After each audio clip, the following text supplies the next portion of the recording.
Chapter 4 of A Study in Scarlet by Sir Arthur Conan Doyle.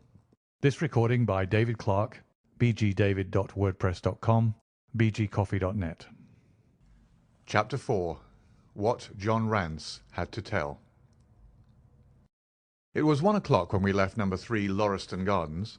Sherlock Holmes led me to the nearest telegraph office, whence he dispatched a long telegram. He then hailed a cab and ordered the driver to take us to the address given us by Lestrade. "There's nothing like first-hand evidence," he remarked. "As a matter of fact, my mind is entirely made up upon the case, but still we may as well learn all that is to be learned." "You amaze me, Holmes," said I. "Surely you're not as sure as you pretend to be of all these particulars which you gave?" "There's no room for a mistake," he answered. "The very first thing which I observed on arriving there was that a cab had made 2 ruts with its wheels close to the curb. Now, up to last night, we have had no rain for a week, so that those wheels which left such a deep impression must have been there during the night. There were the marks of the horse's hoofs, the outline of one which was far more clearly cut than that of the other 3, showing that there was a new shoe. Since the cab was there after the rain began, and was not there at any time during the morning, I have Gregson's word for that. It follows that it must have been there during the night, and therefore that it brought those 2 individuals to the house." "That seems simple enough," said I. "But how about the other man's height?" "Why, the height of a man, in 9 cases out of 10, can be told from the length of his stride. It is a simple calculation enough, though there is no use my boring you with figures. I had this fellow's stride both on the clay outside and on the dust within. Then I had a way of checking my calculation. When a man writes on a wall, his instinct leads him to write about the level of his own eyes. Now that writing was just over 6 feet from the ground. It was child's play." "And his age?" I asked. "Well, if a man can stride 4½ feet without the smallest effort, he can't be quite in the sere and yellow. That was the breadth of a puddle on the garden walk which he had evidently walked across. Patent leather boots had gone round, and square toes had hopped over. There is no mystery about it at all. I am simply applying to ordinary life a few of those precepts of observation and deduction which I advocated in that article. Is there anything else that puzzles you?" "The fingernails and the trichinopoly," I suggested. "The writing on the wall was done with a man's forefinger dipped in blood. My glass allowed me to observe that the plaster was slightly scratched in doing it, which would not have been the case if the man's nail had been trimmed. I gathered up some scattered ash from the floor. It was dark in colour and flaky. Such an ash is only made by a trichinopoly. I have made a special study of cigar ashes. In fact, I have written a monograph upon the subject. I flatter myself that I can distinguish at a glance the ash of any known brand, either of cigar or of tobacco. It is just in such details that the skilled detective differs from the Gregson and Lestrade type." "And the florid face?" I asked.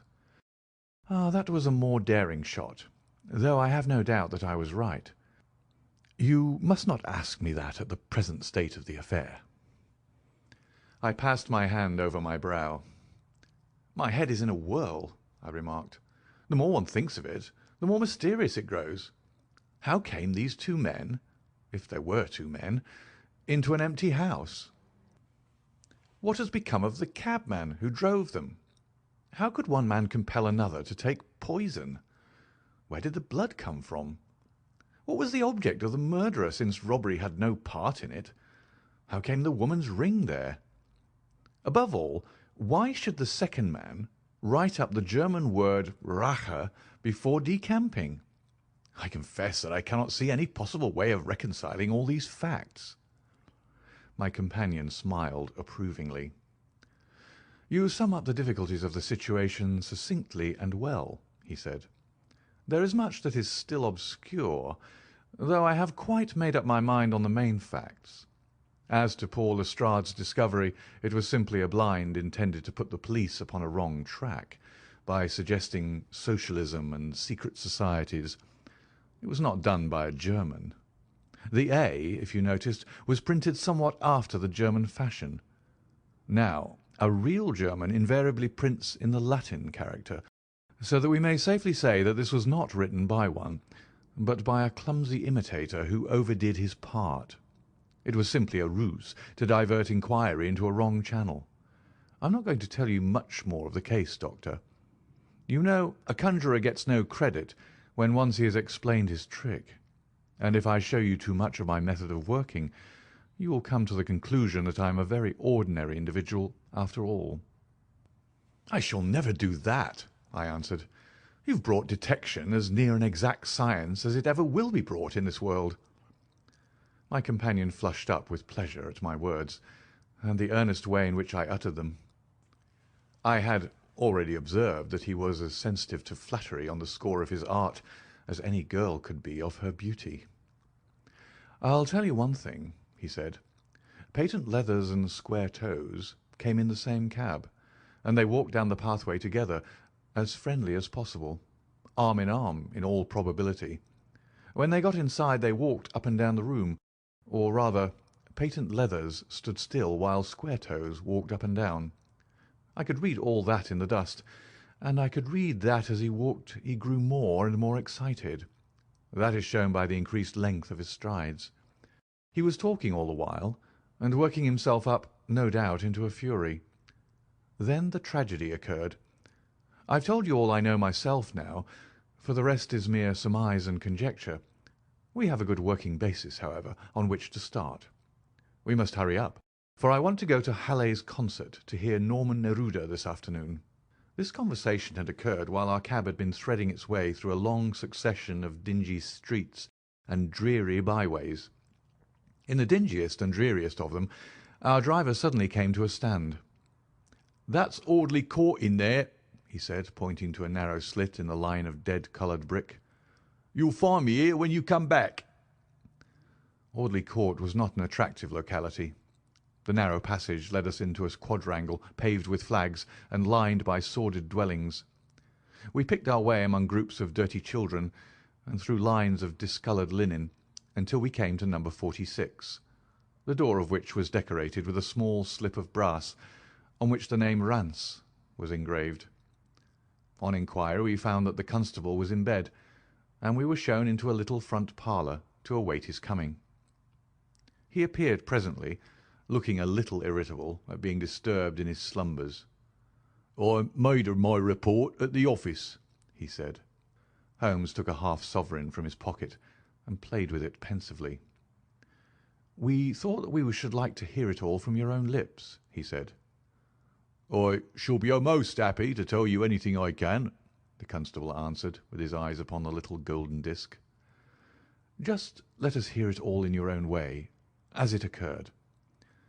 Rance sat down on the horsehair sofa and knitted his brows, as though determined not to omit anything in his narrative. "I'll tell it you from the beginning," he said. "My time is from 10 at night to 6 in the morning. At 11 there was a fight at the White Hart, but by that all was quiet enough on the beat. At 1 o'clock it began to rain, and I met Harry Murcher, him who has the Holland Grove beat, and we stood together at the corner of Henrietta Street a-talking.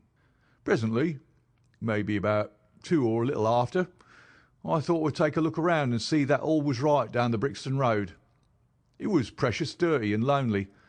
Not a soul did I meet all the way down. Though a cab or two went past me, I was a-strolling down, thinking between ourselves how uncommon handy a 4 of gin hot would be, when suddenly the glint of a light caught my eye in the window of that same house. Now, I knew then that 2 houses in Lauriston Gardens was empty on account of him that owns them, who won't have the drains seed to, though the very last tenant what lived in one of them died of typhoid fever. I was knocked all in a heap, therefore, at seeing a light in the window, and I suspected as something was wrong. When I got to the door—" "You stopped and then walked back to the garden gate," my companion interrupted. "What did you do that for?" Rance gave a violent jump and stared at Sherlock Holmes with the utmost amazement upon his features. "Why, that's true, sir," he said. "Though how come you to know it? Heaven only knows. You see, when I got up to the door, it was so still and so lonesome that I thought I'd be none the worse for someone with me. I ain't afeard of anything on this side of the grave, but I thought that maybe it was him that died of the typhoid inspecting the drains what killed him. The thought gave me a kind of turn, and I walked back to the gate to see if I could see Murcher's lantern, but there wasn't no sign of him nor of anyone else." There was no one in the street? "Not a living soul, sir, nor as much as a dog. Then I pulled myself together and went back and pushed the door open. All was quiet inside, so I went into the room where the light was a-burning. There was a candle flickering in the mantelpiece, a red wax one, and by its light I saw—" "Yes, I know all that you saw. You walked round the room several times, and you knelt down by the body, and then you walked through and tried the kitchen door, and then—" John Rance sprang to his feet with a frightened face and suspicion in his eyes. "Where was you hid to see all that?" he cried. "It seems to me that you knows a deal more than you should." Holmes laughed and threw his card across the table to the constable. "Don't get arresting me for the murder," he said. "I am one of the hounds and not the wolf. Mr. Gregson or Mr. Lestrade will answer for that. Go on, though. What did you do next?" Rance resumed his seat, without, however, losing his mystified expression. "I went back to the gate and sounded my whistle. That brought Murcher and two more to the spot." "Was the street empty then?" "Well, it was, as far as anybody that could be of any good goes." "What do you mean?" The constable's features broadened into a grin. "I've seen many a drunk chap in my time," he said, "but never anyone so crying drunk as that cove. He was at the gate when I came out, a-leaning up agin the railings, and a-singing at the pitch of his lungs about Columbine's new-fangled banner, or some such stuff. He couldn't stand far less help." "What sort of man was he?" asked Sherlock Holmes. John Rance appeared to be somewhat irritated at this digression. "He was an uncommon drunk sort of man," he said. "He'd have found himself in the station if we hadn't been so took up." "His face, his dress, didn't you notice them?" Holmes broke in impatiently. "I should think I did notice 'em, seeing that I had to prop him up, me and Murcher between us. He was a long chap with a red face, the lower part muffled round." "That will do," cried Holmes. "What became of him?" "He'd enough to do without looking after him," the policeman said in an aggrieved voice. "I'll wager he found his way home all right." "How was he dressed?" "A brown overcoat." "Had he a whip in his hand?" "A whip? No." "He must have left it behind," muttered my companion. "You didn't happen to see or hear a cab after that?" "No." "There's a half-sovereign for you," my companion said, standing up and taking his hat. "I'm afraid, Rance, that you will never rise in the force. That head of yours should be for use as well as ornament. You might have gained your sergeant's stripes last night. The man whom you held in your hands is the man who holds the clue of this mystery and whom we are seeking. There is no use of arguing about it now. I'll tell you that it is so. Come along, Doctor." We started off for the cab together, leaving our informant incredulous, but obviously uncomfortable. "The blundering fool," Holmes said bitterly as we drove back to our lodgings. "Just to think of his having such an incomparable bit of good luck and not taking advantage of it. I'm rather in the dark still. It's true that the description of this man tallies with your idea of the second party in this mystery, but why should he come back to the house after leaving it? That is not the way of criminals. The ring, man, the ring. That was what he came back for. If we have no other way of catching him, we can always bait our line with the ring. I shall have him, Doctor. I'll lay you 2-to-1 that I have him. I must thank you for it all. I might not have gone but for you, and so have missed the finest study I have ever come across. A study in scarlet, eh? Why shouldn't we use a little art jargon? There's the scarlet thread of murder running through the colourless skein of life, and our duty is to unravel it, and isolate it, and expose every inch of it. And now for lunch, and then for Norman Neruda. Her attack and her bowing are splendid. What's that little thing of Chopin she plays so magnificently? Tra-la-la-lee-ra-la-lay. Leaning back in the cab, this amateur bloodhound carolled away like a lark, while I meditated upon the many-sidedness of the human mind. End of chapter 4.